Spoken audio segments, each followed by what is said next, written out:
This is Athletes as Educators with former pro basketball player, championship winning coach, and author Angela R. Lewis. Angie Lewis interviews current and former athletes who are passionate about sharing the lessons they've learned and the experiences that have shaped their lives. A resource for parents, a guide for student athletes, a source for current and former athletes, keys to transition off the court. Welcome to the Athletes as Educators podcast with Angela R. Lewis. I'm your host, Angie Lewis. On our show today, we have Jamael Lynch. He's from Brooklyn, New York, played college ball at Rhode Island, has played basketball overseas in France and Germany, played in the ABA for the North Dallas Vandals, played in the NBA D League for the LA Defenders and the Erie Bayhawks. Jamael has a nonprofit called Big and Little Skills Academy. They're helping young people learn about time management, self-esteem, peer relations, and just helping them become better people and providing amazing opportunities. Jamael, thank you so much for joining me today. Thank you so much for having me, Angela. It's a privilege, and I appreciate your time. It's pretty amazing how we connected in this group chat, and I saw information about your upcoming event for your nonprofit. Will you talk a little bit about the Big and Little Skills Academy and how it came about? Well, yeah, definitely. We started in 2012. And the premise of the program started with me just wanting to give back to my community.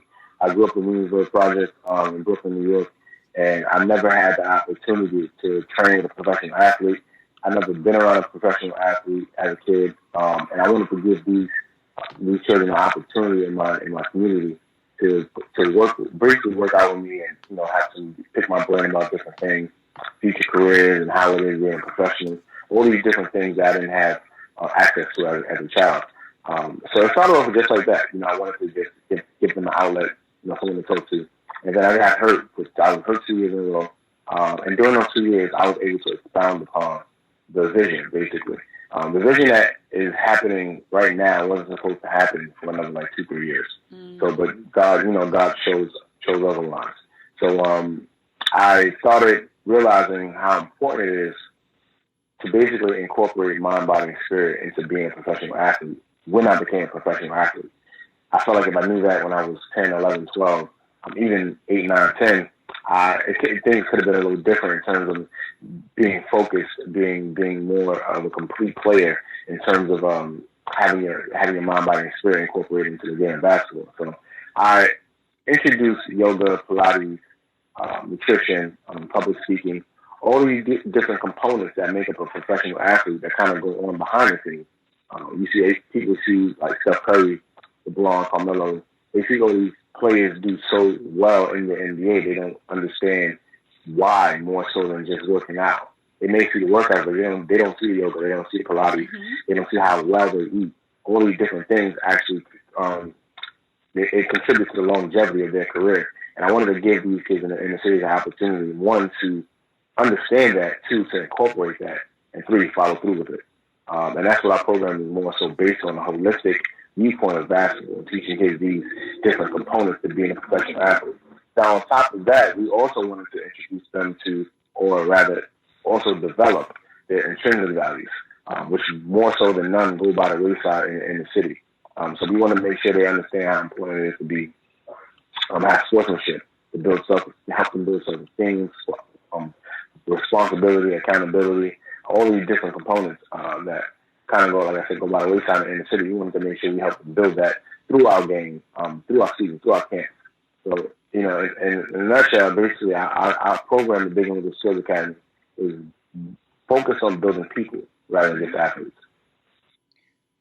Jamael, that you can tell within minutes of you talking about it that you are so passionate about the Big and Little Skills Academy. And I think one of the blessings in life is when you're able to go back to where you were and then provide something that you never had for people. Yes, definitely. And being that resource is invaluable. When did you thinking about the young players that you have and thinking about when you were younger, when did you realize that you had fallen in love with the game and had this passion for it? Yeah, so I penned a letter to basketball about 7 years ago. My first year out of college, And I actually fell in love at 5. At 5 years old was when I first fell in love with the game. I was in with the ball in my hand, and I never looked back. It taught me so many invaluable lessons, aside from being an athlete. Art into his life, and it gave me some discipline, from his friendships, built a lot of camaraderie, and just different things that basketball has given me. Allowed me to travel around the world, exposed me to different experiences, fortitude, perseverance, persistence, all these different tools that I've learned through the game of basketball. Allowed me to fall in love with it that much deeper. It gave me outlet. It gave me a vision. It gave me purpose at times. At times it was my purpose. It gave me hope. It gave me failure. It gave me success. It gave me emotions. It elicited a lot of different things that allowed me to be an individual, because I didn't have a father growing up, and your mother worked a lot and stuff like that. Yeah, so it was more than just basketball for me. It was something that I looked to for comfort, advice. So many different things basketball was to me, and it became me. And it was love at first sight, basically. Mm-hmm. Yeah. One of the things that we know to be true is no one achieves any level of success in sport, in business, or in life without having some difficult moments and having people who humbled us early on. Yeah. Who are those people that humbled you? People that humbled me. Well, one of the people that actually helped me tremendously was my coach, from 4th grade through high school. His name is Kenny P. Okay. He grew up in Williamsburg projects. He was really good friends with my father, and he got me into private high school, Bishop Laughlin. He kind of changed the course of my career in terms of getting me into that school. Laughlin really changed my life. That's a whole other story. But he really, humbled me in that he allowed me to see early on what basketball was, taking me to Colorado, Texas, all these different places at 9, 10 years old, because playing with an AAU team that was pretty prestigious. We had the opportunity to travel all over. And he's from my neighborhood, and I just happened to be one of the good players in my neighborhood. And he took me under his wing and took me to those different places, allowed me to see talent all over the place. Mm-hmm. So those experiences really helped me. And more so than none, he gave me, just like I said, an opportunity to be better than I could have been if it wasn't for those experiences. Experience humbled me. Yeah. More so than anything. It was the injuries or not playing sometimes or whatever the case may be, having to work my butt off just to be better than what I was. Talent takes you so far. Mm-hmm. So those two things really did happen. Yeah. You mentioned injury. There's a lot of young athletes who get hurt, athletes in general, but especially young athletes because they're playing so much more than in years past. What's your advice for how to deal with injury, and how did you come back from being hurt multiple times? It sounded like they were pretty serious injuries. Yeah. So everything in life, just like sports and life, everything is kind of correlated. It's a direct correlation. And the thing that I will always tell athletes who get injured or whatever the case may be, it's another opportunity to build yourself back up stronger than you were before. You have this opportunity to basically rebuild your engine, put different oil in it, make sure you have different maintenance. There's different things that you're able to do. So it's more so, injury is about perspective, as in anything else. So I had the opportunity to build myself up multiple times, but it's tough. It's mental more than anything. Physical, we're athletes, so we're kind of used to the grind and the push of being an athlete and having to do certain things. But for the mental part, it's really, really, really tough to get through those days, those minutes, those hours. You have those doubts. You have those self-checks. Like, I don't know if I can do this. I don't know if I want to do it anymore. Mm-hmm. Or should I even do it? Is it worth it?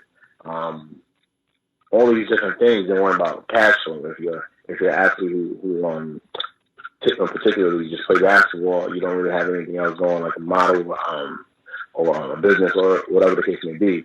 Basketball is usually a stream of income. You have all these different things going on in your brain, and it forces these pockets of doubt, and those pockets can become rivers, and rivers become oceans, and then you looking back like, damn, I missed out in 2 years because I doubted so much.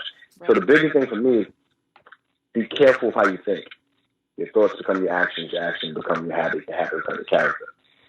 So if you think about doubting yourself or whatever the case may be, just be conscious of that, and revert that into a positive thought process, and things will change.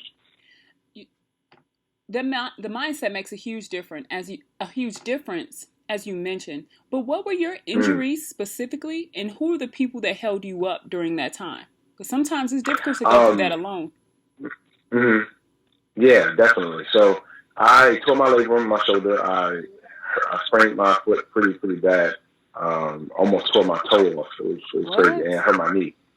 So it was 3 different injuries that could have been, career ending.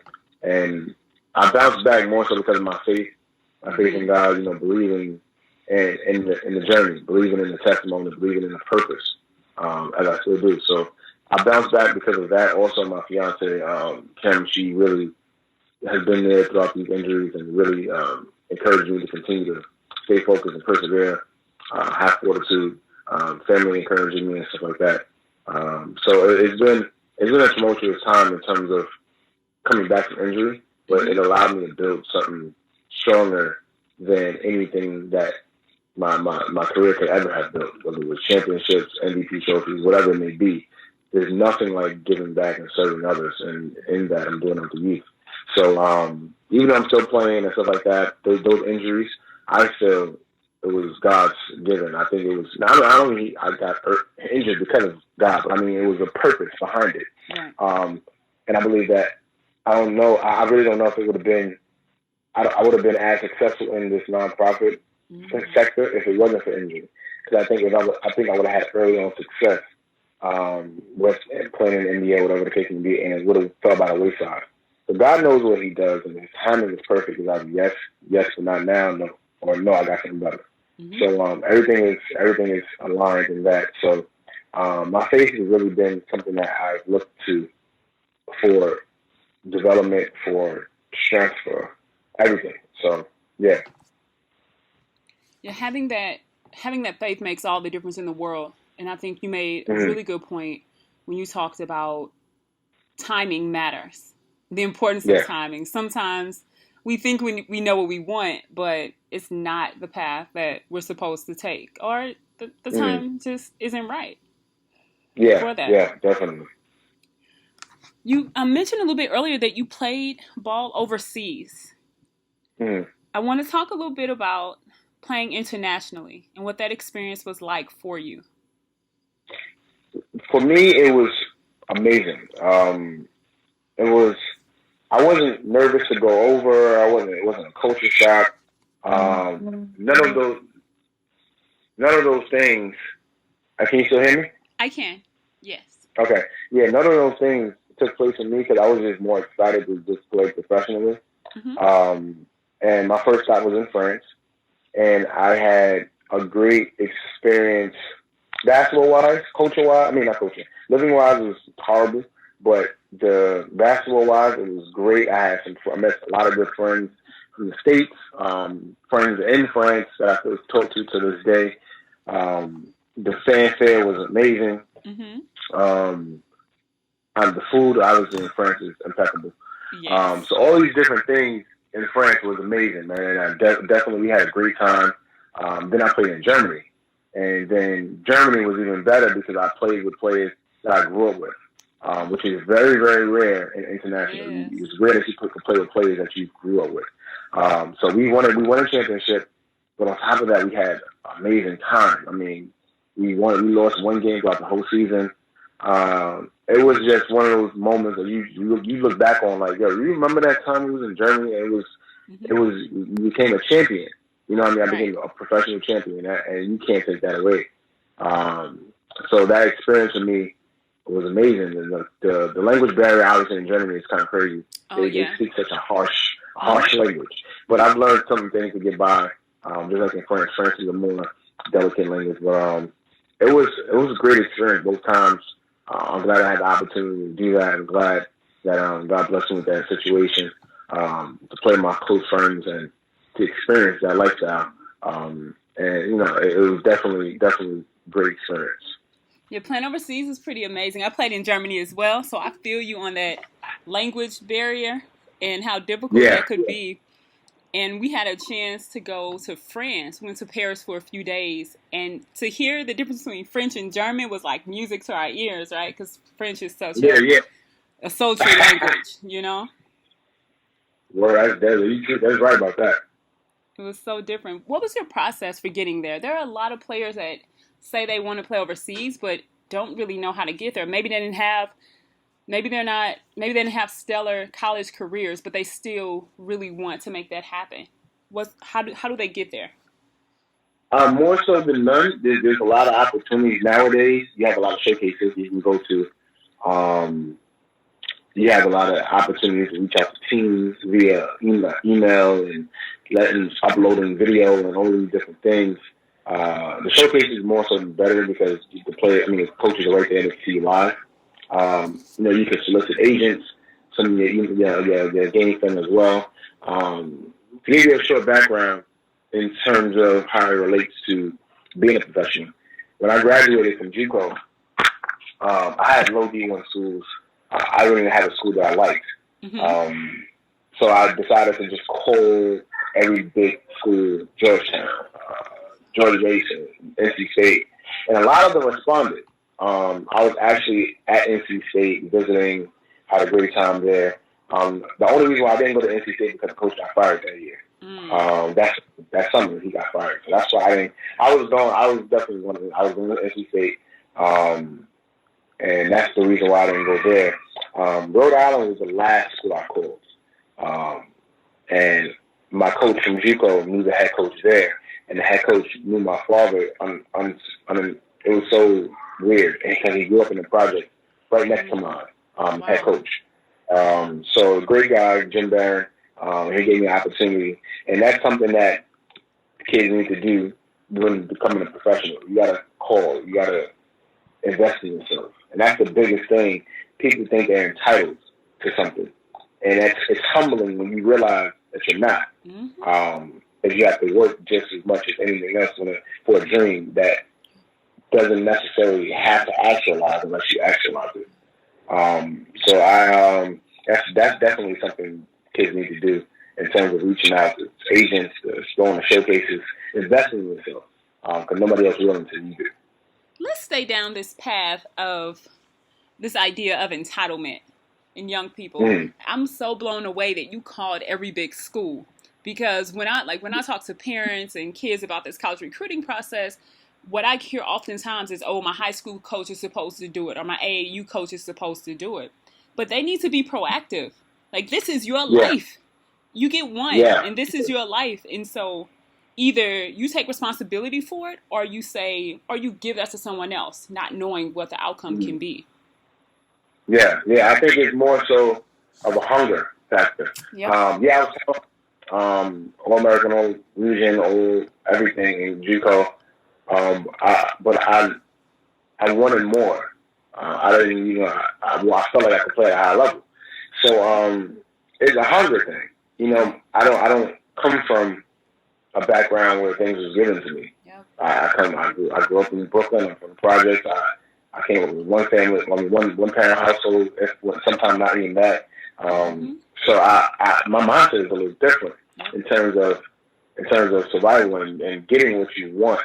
And I think a lot of these kids these days, they have so many different things and so many different people telling them this and that and that and this.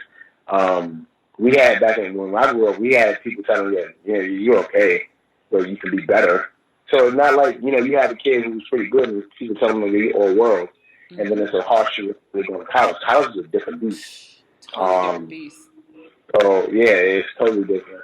So, and it's unfortunate that these kids have to go through that. But nonetheless, it either makes you or break you. Pressure either make diamonds or bust pipes, one or the other.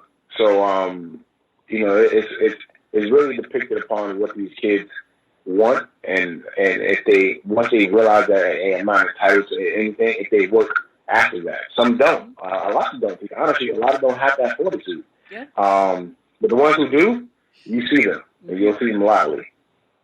You can see it in their eye, in their energy, in their spirit. Yeah. There's this love for the game that is undeniable, and it's so beautiful to see because it's uncommon, you know. Exactly. With the Big and Little Skills Academy, how much time do you all spend actually talking about college recruiting versus life skills? College recruiting, we don't have much time with college recruiting because we got a lot of younger kids. Okay. We talk about high school and stuff like that. But we talk about college recruiting to an extent. We have a few, 10th graders, more so middle school and younger kids. But life skills is something that we talk about on a regular basis. Developing character, which is something we incorporate within our curriculum and our program. Being a good person, all these different things that coaches look at. I told a story recently about a kid that got a scholarship to Division of school because he threw a nice bounce pad. Literally threw a nice bounce pad. I think it was a Robert Morris or something like that. But the coach, seeing his character on the bench, the coach saw he had good grades. He threw a nice bounce pad. He gave him a scholarship. It was unbelievable how that happens. But kids don't understand that everything matters. Social media, especially nowadays. Like if we had social media back then, and based on social media, I probably would have went to Duke or something like that. It's not saying that it's clean or like that, but everything it aligns with something. So if you see me singing or something like that in my social media, it talks to my character of being free spirited. It talks about being my comedic side. You may see us giving away things or having different clinics. It talks to my service. All these different things that kids don't understand. And it's hard to let them understand it because they're like, well, it's just social media. No, it's not. People look at it in a whole different perspective. So it's your personal brand is what it is. Exactly. So we do touch on that, though. We definitely do. A couple more things before we go. I wanted to know more about who's on your team, right? So you're out here doing camps and clinics, and you mentioned earlier that you have this amazing team of people to help. You're running 3 programs. You ran 3 programs this summer, 3 different sites. How do you make it all happen? I'm nothing without my team. I have a great team. I have 3 great supervisors, Nataria, Malik, and Ernest. They work tirelessly all summer to make sure that our program is top notch, stellar. We're communicating with parents, letting them know how good they're doing. We're showing them videos and letting them know that they're involved and they're growing and developing. And then my infrastructure, starts with our COO, Kim Marengo. She's amazing. My marketing director and Mike Chatfield, Erin Simon, who works with Revolt TV. She's our creative director. She produces for Revolt TV as well. Ernest Simon, he is an amazing regional manager.